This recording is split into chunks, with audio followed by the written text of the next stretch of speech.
আমরা অনুপাতের গত দুটো ভিডিও করা হয়েছে। এর পরের ভিডিও মুদ্রা সংক্রান্ত। আস্তে আস্তে যত ভিডিও বাড়বে বা সংখ্যা ভিডিও যত বাড়বে তত আস্তে আস্তে করে একটু একটু করে কনসেপ্ট অ্যাড হতে হতে যাবে। যেমন আজকে একটা নতুন কনসেপ্ট, সেটা হচ্ছে মুদ্রা সংক্রান্ত। বিভিন্ন ডাব্লিউপি, কেপি, পিএসসি এবং এসএসসির মতো বিভিন্ন পরীক্ষাতেও কিন্তু এই মুদ্রা সংক্রান্ত থেকে অঙ্ক এসে থাকে এবং আমাদের সাধারণ একটা ছেলের পক্ষে এই অঙ্কগুলো একটু ভীতি সৃষ্টি করে। আজ এই ভিডিওর মধ্য দিয়ে সমস্ত ভীতি দূর হয়ে যাবে এই আশা রাখছি আমি। দেখো বলেছে, একটি ব্যাগে সম সংখ্যক 1 টাকা, 50 পয়সা ও 25 পয়সার মুদ্রা আছে। মানে একটা ব্যাগে কিছু 1 টাকা এবং কিছু 50 পয়সার কয়েন এবং কিছু 25 পয়সার কয়েন রয়েছে, কিন্তু সেগুলো কি সম সংখ্যক, মানে কি 1 টাকার কয়েনও যতগুলো রয়েছে, 50 পয়সার কয়েনও ততগুলো রয়েছে, আর 25 পয়সারও কয়েন ততগুলো রয়েছে। প্রশ্নটা ভালোভাবে পড়তে হবে। এখান থেকে পাচ্ছি কি একটা ক্লু পাচ্ছি, সম সংখ্যক বলেছে। আচ্ছা, ব্যাগে মোট 35 টাকা থাকলে প্রতি মুদ্রা কয়টি করে রয়েছে সেটি বের করতে বলছে। প্রতি মুদ্রা মানে কি? আচ্ছা, সম সংখ্যক যখন একবার বলে দিয়েছে তাহলে 1 টাকা যটা আছে তটাই 50 পয়সা থাকবে, তটাই 25 পয়সা থাকবে। তাহলে আমার যে কোনো একটিকেই বের করে নেব।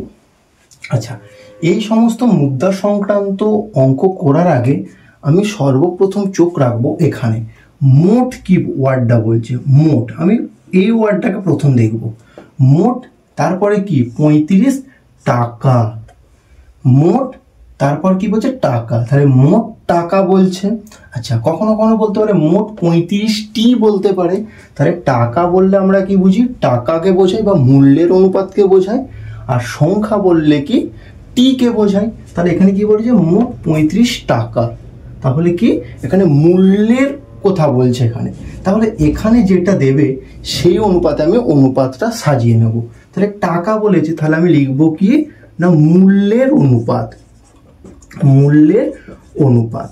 আচ্ছা, এরপর দেখো কি বলছে না 1 টাকা কটা রয়েছে? যটা রয়েছে, 50 পয়সাও তটা রয়েছে, 25 পয়সাও তটা রয়েছে। তাহলে আমি এখানে 1 টাকা বলে একটা স্ল্যাব করলাম। আচ্ছা, 50 পয়সা বলে একটা স্ল্যাব করলাম, আর একটা কি করছি না 25 পয়সা বলে একটা আমি স্ল্যাব করলাম। আচ্ছা, এতটা বুঝতে পারলো সকলে? আচ্ছা, এই 1 টাকাটা দেখো অনুপাতের ক্ষেত্রে সব সমান হয়। এটা পয়সা, এটা পয়সা, টাকাটা একটু গোলমাল হতে পারে। আমি তাহলে সব পয়সায় কনভার্ট করে দেবো। আচ্ছা, 1 টাকা মানে 100 পয়সা আমরা লিখতেই পারি। তাহলে আমরা লিখে দেবো কি না 100 পয়সা। 100 পয়সাও যা আর 1 টাকা একই জিনিস। সবগুলোতে পয়সা করে নিয়ে যাওয়ার সমস্যা সৃষ্টি হবে না। আচ্ছা, সম সংখ্যক। আচ্ছা, সম সংখ্যক আমি ধরে নিই যে 4টে করে আছে, কি একটা করে রয়েছে, আমি 4টে করে ধরে নিলাম। তাহলে বলো 4টে যদি 100 পয়সার কয়েন দিই তাহলে টাকাতে ক টাকা বেরোবে? সেটা 400 পয়সা বেরোবে, তাই তো? 100 পয়সার কয়েন আমি 4টে দিচ্ছি, তাহলে সেইখানে ক টাকা থাকবে? 100 পয়সার কয়েনের টাকাটা কত হবে? 400 পয়সা। আচ্ছা, এবার আমি কি বলেছি? সম সংখ্যক বলেছে প্রশ্নতে। তাহলে 4টে যদি 50 পয়সার কয়েন দিই তাহলে থলিটাতে ক টাকা থাকছে? তাহলে 2 টাকা থাকবে। আর আমি তো সব পয়সা লিখেছি, মানে কি তাহলে 200 পয়সা। আচ্ছা, যদি 25 পয়সার কয়েন আমি 4টে দিই, সমসংখ্যক বলে আমি সব 4টে দিয়েই করছি, তোমরা 2টো দিয়েও করতে পারো, একটা দিয়েও করলেও কি না পয়েন্টে আসবে। এই জন্য আমি একটা 4 ধরে নিয়েছি, যেটা কিন্তু কোনো পয়েন্টে আসছে না। তাহলে 25 পয়সা যদি 4টে দিই তাহলে তার মূল্য ক টাকা দাঁড়াবে ব্যাগটায় 25 পয়সা না 100 পয়সা। আচ্ছা, তাহলে অনুপাত মানে কি না একই সংখ্যা দ্বারা ভাগ করতে পারি বা একই সংখ্যা দিয়ে গুণ করতে পারি। আচ্ছা, দেখো সবগুলো দেখো 100 দিয়ে ভাগ যাচ্ছে, তাহলে 100 দিয়ে ভাগ করে দিলে কি দাঁড়ায় আমার? 4:2:1। এটা আমার কিসের অনুপাত বেরোলো? মূল্যের অনুপাত। আচ্ছা, এর আগের ক্লাসে আমি কিভাবে আনুপাতিক ভাগার করতে হয় শিখিয়েছি।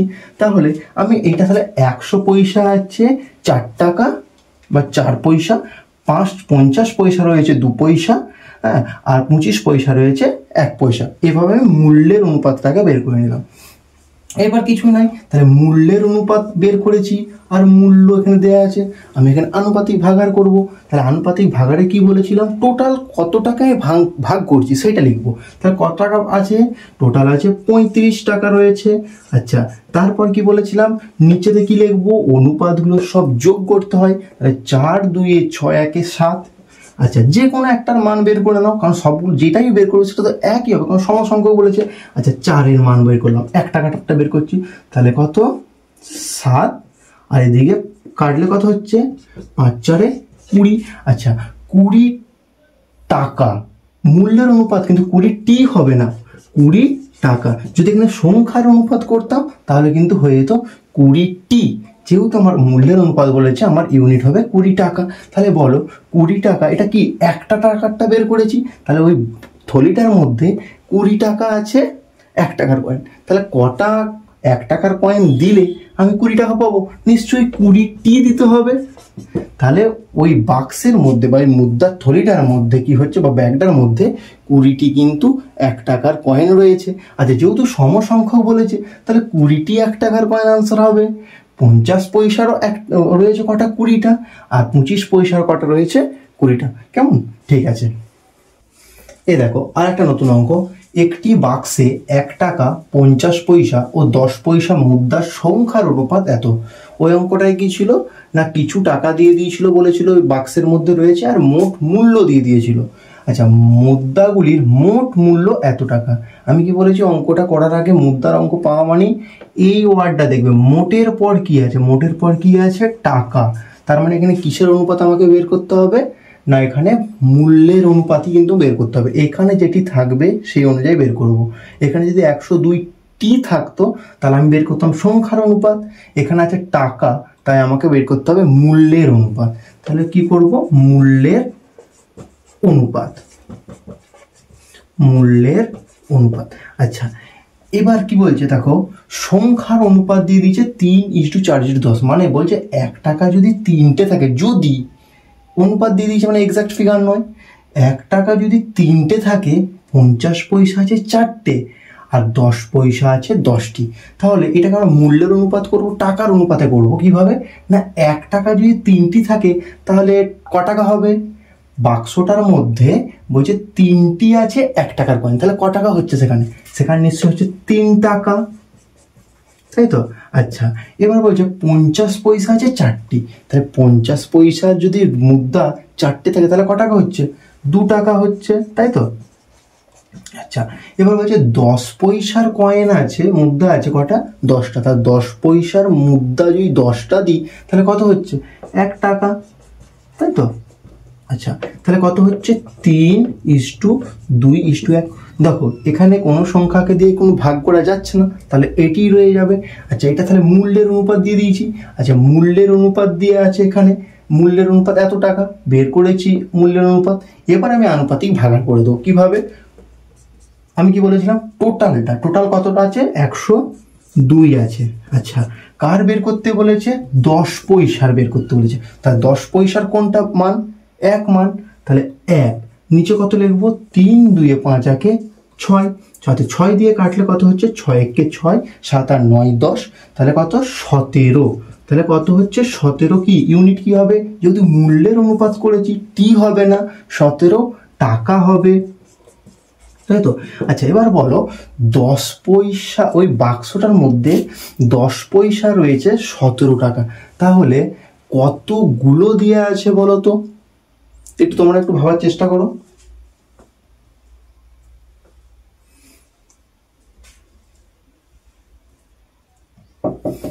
আচ্ছা, তাহলে 17 টাকা 10 পয়সা। আচ্ছা, 10টা 10 পয়সায় যদি 1 টাকা হয় তাহলে 17 টাকা হতে গেলে কটা, 170টি লাগবে নি। 10টা 10 পয়সার কয়েন দিলে পাবো আমি 1 টাকা, 10টা 10 পয়সার কয়েন দিলে পাই 1 টাকা, তাহলে 17 টাকা হতে গেলে আমার 170টি তো লাগবে। তাহলে আমার এখানে কি সংখ্যা চেয়েছে, আমি উত্তর বের করে দিয়েছি 170টি। যদি বলতো কত টাকা, তাহলে আমার উত্তর হয়ে যেত 17 টাকা। যেহেতু আমাকে সংখ্যা চেয়েছে, এক্ষেত্রে অঙ্কর উত্তর হবে 170টি। এ দেখো মুদ্রা সংক্রান্ত আরেকটু অন্য ধরনের অঙ্ক বলছে একটি বাক্সে মোট 384টি মুদ্রা রয়েছে। যদি 1 টাকা 50 পয়সা ও 25 পয়সার মুদ্রার সংখ্যার অনুপাত 2:3:7 হয়, তবে বাক্সের মুদ্রাগুলির মোট মূল্য কত? আমি কি বললাম যে প্রথমে মোটের পর যে সংখ্যাটা দেওয়া আছে তারপর কি আছে, টি আছে না টাকা আছে।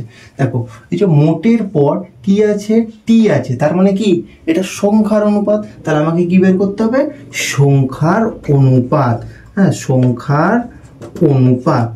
তার সংখ্যার অনুপাত কি? আমার তো সংখ্যার অনুপাত আমাকে দেওয়াই আছে, তাহলে আমাকে আর করতে হলো না। সংখ্যার অনুপাত যদি আছে, যদি এখানে মূল্যের অনুপাত থাকতো তাহলে আমাকে সংখ্যার অনুপাতে আবার কনভার্ট করতে হতো, কিন্তু সংখ্যার অনুপাত দেওয়া ছিল, আমার কিছু করার প্রয়োজন নেই, সেটাই লিখে দিলাম 2:3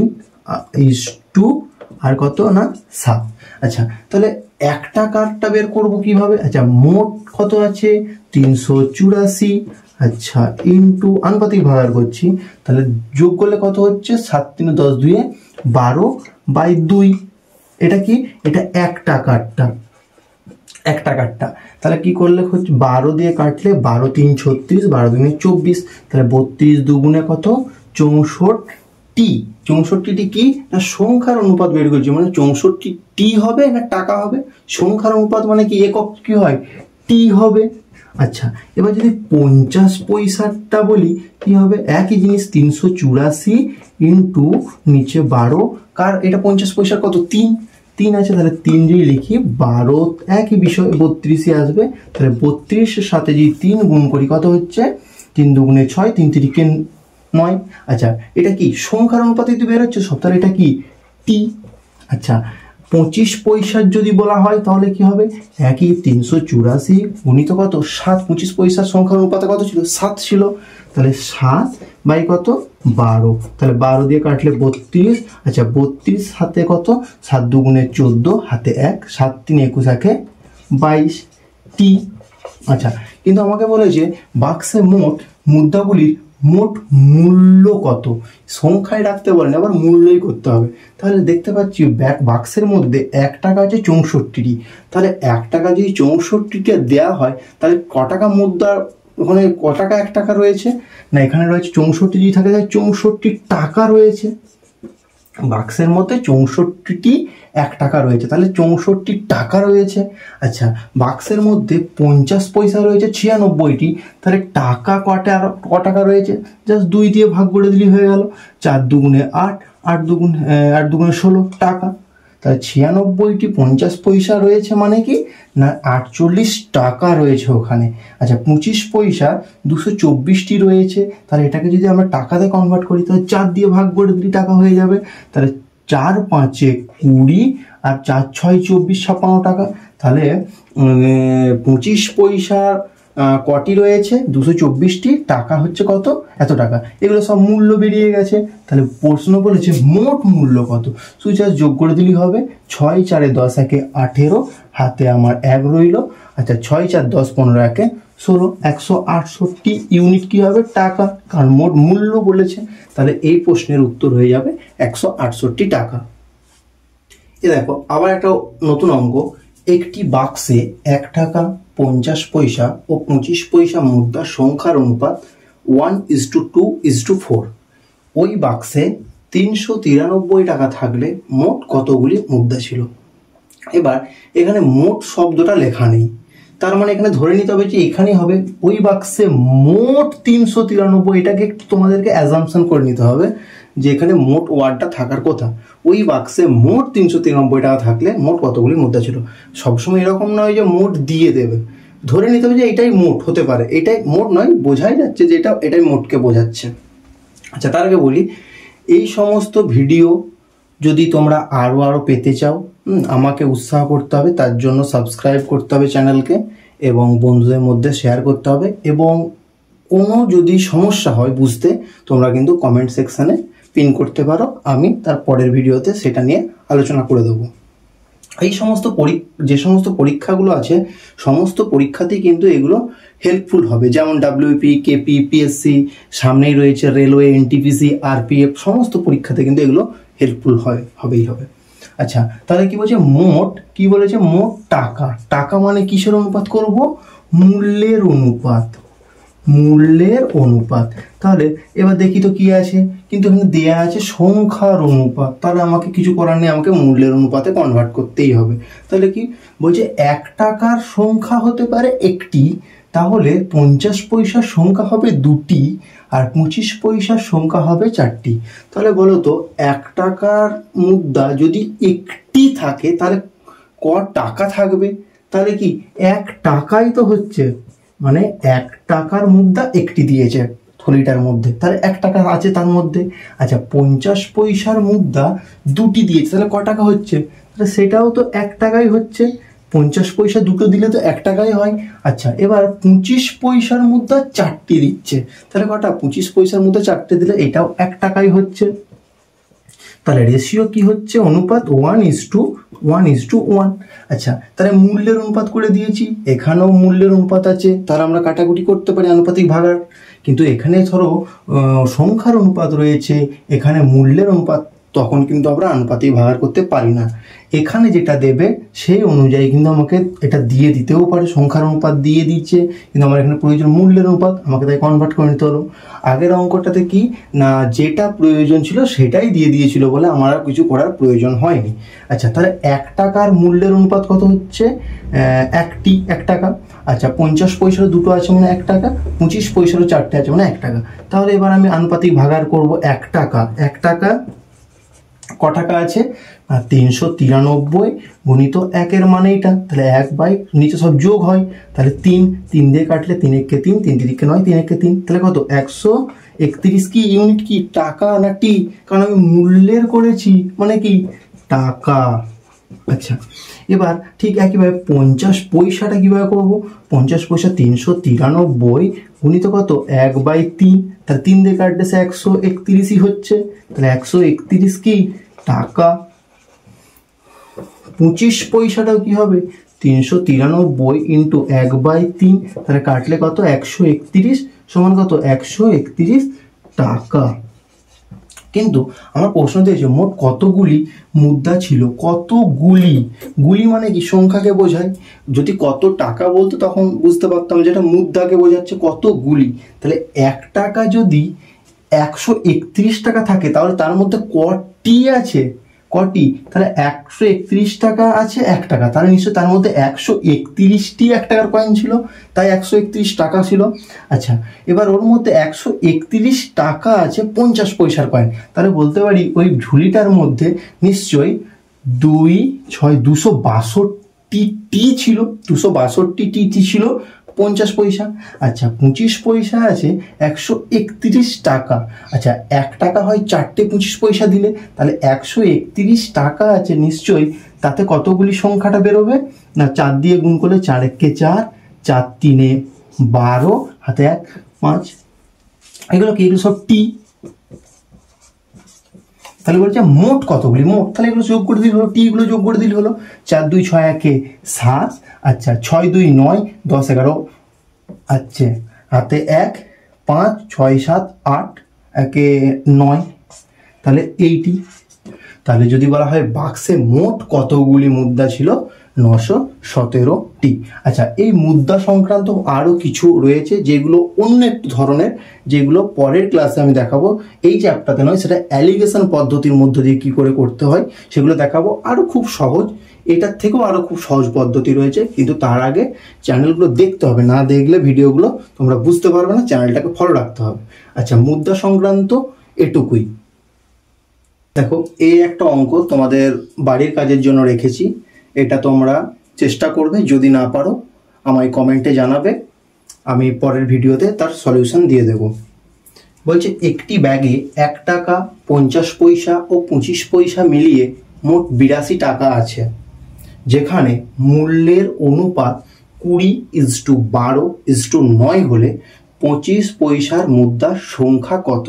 একটু ক্লু দিয়ে দিই, দেখো প্রথমে মোট কি আছে 82 টাকা, মানে মূল্যর কেসি রয়েছে, আমার মূল্যের অনুপাত বের করতে হবে, কিন্তু আমাকে মূল্যের অনুপাতই দিয়ে দিয়েছে, তাহলে আমাকে আর মূল্যের অনুপাত আলাদা করে বের করার প্রয়োজন নেই, মূল্যের অনুপাতটা 20:12:9 লিখলেই আমার মূল্যের অনুপাত বেরিয়ে গেল। সেখান থেকে আনুপাতিক ভাগাড় করে আমি 25 পয়সার ক টাকা আছে দেখে নিলাম। আচ্ছা, 25 পয়সার ক টাকা আছে দেখে নেওয়ার পর সেখানে সংখ্যা করতে গেলে কি টাকাটার সাথে নিশ্চয়ই 4 দিয়ে গুণ করলেই তবে 25 পয়সার সংখ্যাটা পেয়ে যাব, তাহলেই আনসারটা তোমরা পেয়ে যাবে। আচ্ছা, মুদ্রা সংক্রান্ত এখানেই শেষ হলো। আর মুদ্রা সংক্রান্ত কিছু রয়েছে যেগুলো এই পদ্ধতিতে গেলে হয়তো খুব কঠিন হয়ে যাবে। আমি সেটা মিশ্রণ চ্যাপ্টারে অ্যালিগেশন পদ্ধতির মধ্য দিয়ে কিভাবে এক লাইনের মধ্যে করতে হয় সেটা শিখিয়ে দেবো। তার জন্য বলবো সমস্ত চ্যাপ্টার ওয়াইজ যে ভিডিওগুলো হচ্ছে তোমরা ওই চ্যাপ্টার ওয়াইজ ভিডিওগুলো কিন্তু সবাই বন্ধুদের মধ্যে শেয়ার করো এবং নিজেরাও খুব ভালোভাবে একবার দুবার নয়, যতবার কনসেপ্ট ক্লিয়ার হচ্ছে না ততক্ষণ তোমরা কিন্তু ওই ভিডিওগুলো দেখতে পারো। আর একটু সাপোর্ট করো, আমার চ্যানেলটাকে সাবস্ক্রাইব করে দাও আর বন্ধুদের মধ্যে বেশি বেশি করে শেয়ার করো। All the best.